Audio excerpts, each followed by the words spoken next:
It was a quiet Tuesday afternoon, the kind that usually passes unnoticed. The house was mostly silent, except for the faint hum of the air conditioning and the occasional creak of the wooden floor. I had just gotten home early from work, something that didn't happen often. I worked long hours as a home care nurse, so walking into an empty house felt like a luxury. Or so I thought. That day, I had no idea everything was about to change. My name is Laura. I'm 42 years old, and I married my husband, David, 6 years ago. He came into my life with a gentle soul and one teenage son from his previous marriage, Jason. At the time, Jason was 15 and going through the usual angst that comes with adolescence. He kept mostly to himself, especially when I first moved in. He didn't call me mom, which was okay. I never asked him to. I understood I was an outsider entering their little world, so I treaded gently. Over time, though, Jason warmed up to me, and we found a comfortable rhythm, one built on respect and space. Jason was 21 now, a college student attending a nearby university. He still lived with us to save on rent, and because honestly, David and I loved having him around. He was bright, funny in a dry sort of way, and fiercely independent. But in the months leading up to that day, I had started to notice something different.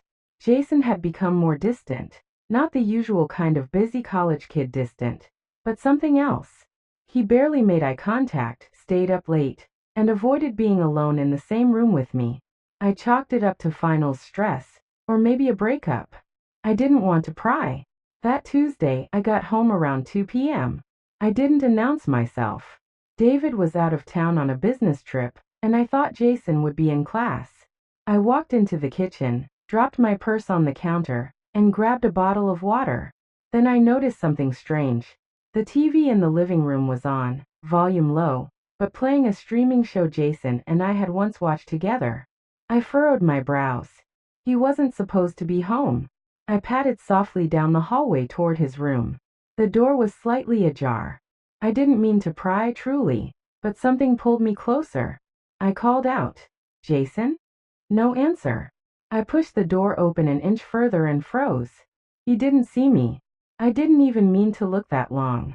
But what I saw was enough to stun me. Jason was standing in front of his mirror, shirtless, staring at himself like he was struggling to breathe. His face was flushed, eyes damp like he'd been crying. I was about to walk away and pretend I'd never seen anything, when I heard him whisper, "I can't do this, not with her here. Not when I feel like this."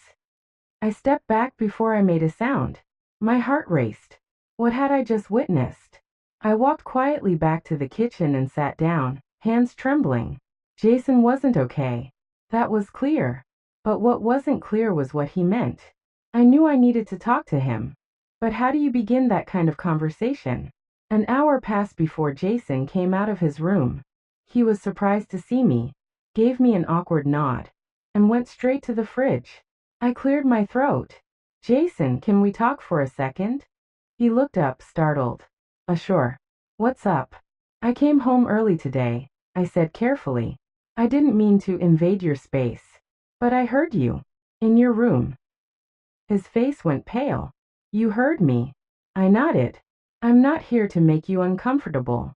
But you looked upset, and I'm worried about you." He sat down slowly at the table across from me. Silence stretched between us. He looked at his hands, then back at me. "I didn't mean for you to see that," he whispered. "I've been trying to deal with something for a long time, and it's just getting harder." I leaned in gently. "Whatever it is, you don't have to go through it alone." He laughed bitterly. "That's the thing, Laura. I am alone. Because if I told anyone what I feel, they'd think I'm sick. Or messed up." I shook my head. "You don't know that. Try me." His eyes locked onto mine. "It's you. I've had feelings for you. For a while now. I didn't ask for them. I didn't try to feel this way. But it's there, and I don't know how to turn it off." The air was suddenly heavy. I sat motionless, his confession sinking deep into my chest. I could see the shame written across his face. "I know it's wrong," he said quickly. "You're my stepmom. I don't expect anything. I've been trying to get over it. That's why I've been distant." I thought if I avoided you, it would fade. My instinct as a caretaker kicked in before anything else. I reached out and held his hand gently. Jason, thank you for trusting me with that. You're not sick. You're human.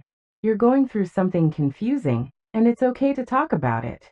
But I need you to know, this can't turn into anything else. I know, he said, nodding.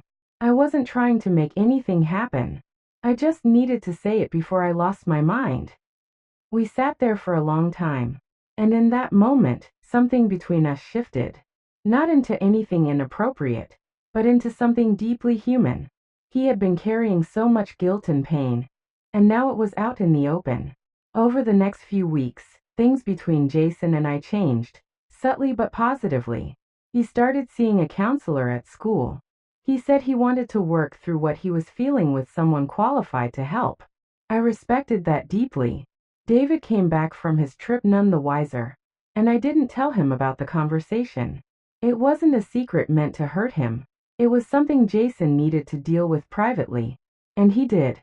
He began focusing more on his studies, spent time with friends again, and even started dating a girl from his photography class.